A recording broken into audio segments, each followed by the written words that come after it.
Praise the Lord. இயேசுவின் ரத்தம் ஜெயம். தினமும் இயேசு நிகழ்ச்சிக்கு உங்களை கர்த்தராகிய இயேசு கிறிஸ்துவின் நாமத்தில் வரவேற்கிறேன். செய்தியின் தலைப்பு: புதிய புதிய யுக்திகளை கற்றுக்கொள்ளுங்கள். ஆதார வசனம் 1 நாளாகும் 12ஆம் அதிகாரம் 32வது வசனம். இசக்கார் புத்திரரில் இஸ்ரவேலர் செய்ய வேண்டியது இன்னதென்று அறிந்து காலாகாலங்களுக்கு தகுந்த யோசனை சொல்லத்தக்க தலைவர்கள் 200 பேரும் இவர்கள் வாக்குக்கு செவி கொடுத்த இவர்களுடைய எல்லா சகோதரருமே ஞான இருதயமுள்ளவர்களே. இயேசு மானுடராய் வாழ்ந்தபோது மக்களுக்கு சுகம் அளித்தார் பல்வேறு விதங்களில். எல்லாருக்கும் எல்லா நேரத்திலும் ஒரே விதமாக அவர் இதை செய்யவில்லை. புதிய புதிய யுக்திகளை கையாண்டார். சத்தியம் ஒன்றுதான். இது எந்த காலத்திற்கு அது மாறாதது. ஒரே கர்த்தரும் ஒரே விசுவாசமும் ஒரே ஞானஸ்நானம் உண்டு. எல்லாருக்கும் ஒரே தேவனும் பிதாவும் உண்டு. அவர் எல்லார் மேலும் எல்லாரோடும் உங்கள் எல்லாருக்குள்ளும் இருக்கிறவர். எபேசியர் 4ஆம் அதிகாரம் 5-6. இது மாறாதது. இன்னும் வேதம் நமக்கு விளக்கம் கொடுக்கிறது. வரங்களில் வித்தியாசங்கள் உண்டு. ஆவியானவர் ஒருவரே. ஊழியங்களிலேயும் வித்தியாசங்கள் உண்டு. கர்த்தர் ஒருவரே. கிரியைகளிலேயும் வித்தியாசங்கள் உண்டு. எல்லாருக்குள்ளும் எல்லாவற்றையும் நடப்பிக்கிற தேவன் ஒருவரே. 1 கொரிந்தியர் 12ஆம் அதிகாரம் 4, 5, 6.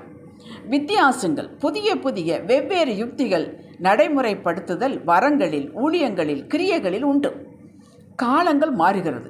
காண்கின்ற உணவு பழக்க வழக்கங்கள், நாகரிகங்கள்லாம் மாறுகிறது.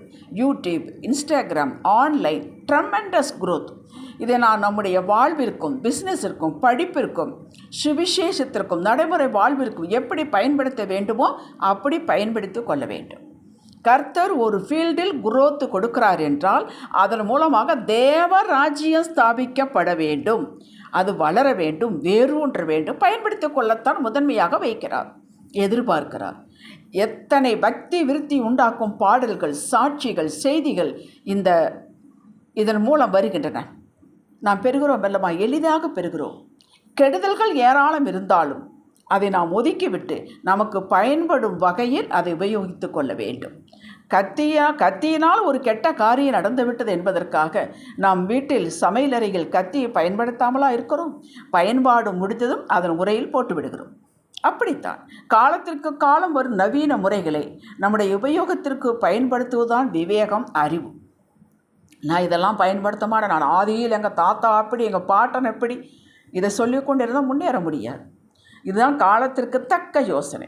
அமெரிக்கா 50-60 ஆண்டுகளுக்கு முன்னாடி போய் கொண்டிருக்கிறது. எல்லா ஃபீல்டிலேயும் இந்த புதிய யுக்தியை பயன்படுத்துகிறார்கள். நாம் பிந்தி இருக்கிறோம்.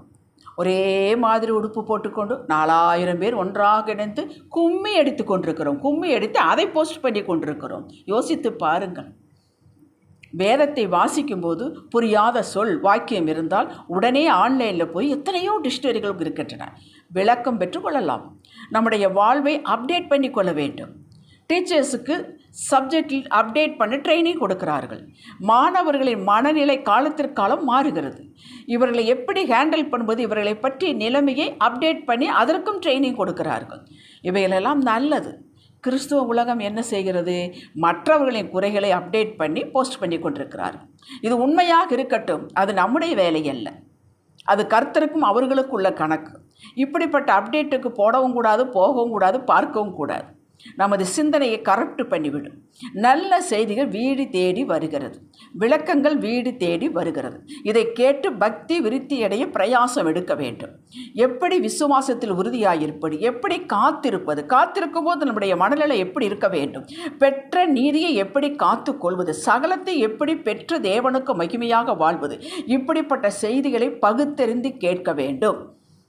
அன்று ஆதியாகமம் 41ஆம் அதிகாரத்தில் 33 36 வரை வாசித்து பாருங்கள். யோசேப்பு பார்வோனுக்கு ஒரு புதிய யுக்தியை கற்றுக் கொடுக்கிறான், விளக்கம் கொடுத்தான். எப்படி பஞ்சத்திலிருந்து தேசத்தை காப்பாற்றுவது என்று அவனுக்கு ஒரு விளக்கம் கொடுத்தான். இது பார்வோனுக்கு சரியாகப்பட்டதால் இந்த யுக்தியை கொடுத்த யோசேப்பையே அதற்கு அதிகாரியாக வைத்தான். சாலமோன் தேவனிடத்திலிருந்து ஞானம் பெற்று நீதியை நிலைநாட்டினான். உலகத்தின் பல பகுதியிலும் சாலமோனுடைய ஞானத்தை பார்க்க, காண தேசத்து அதிகாரிகள் வந்ததாக வாசிக்கிறோம். எந்த இடத்திலும், எந்த பகுதியிலும், எந்த மனிதனிடத்திலும் நல்லவைகளும் உண்டு, தேவைகளும் உண்டு.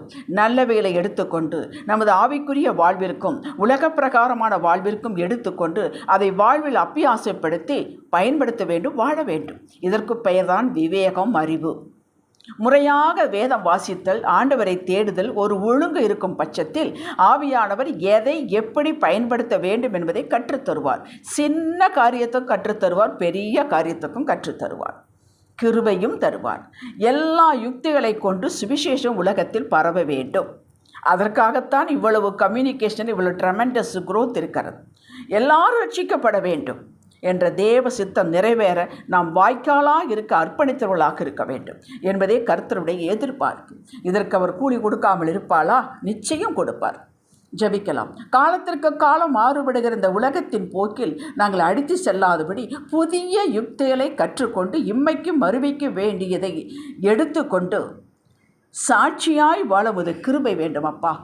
ஆவியானவர் எங்களை நேர்வழியாக நடத்துவாராக, சகலத்தை கற்றுக் கொடுப்பாராக, அதை உபயோகிக்கும் திறமையும் ஞானத்தையும் தருவாராக, தீமையிலிருந்து விலக்கி காத்து கொள்வாராக. எதிலெல்லாம் தீமை இருக்குதோ அதிலிருந்து விலக்கி காத்து கொள்ள கிருபை. உடைய வார்த்தை சொல்கிறது, தீமையை நின்று விலையேறப்பெற்றதை பிரித்து எடுத்தால் நீ வாய்வோல் இருப்பாய் என்று வேதம் சொல்லுகிறது, எரேமியா 15:19.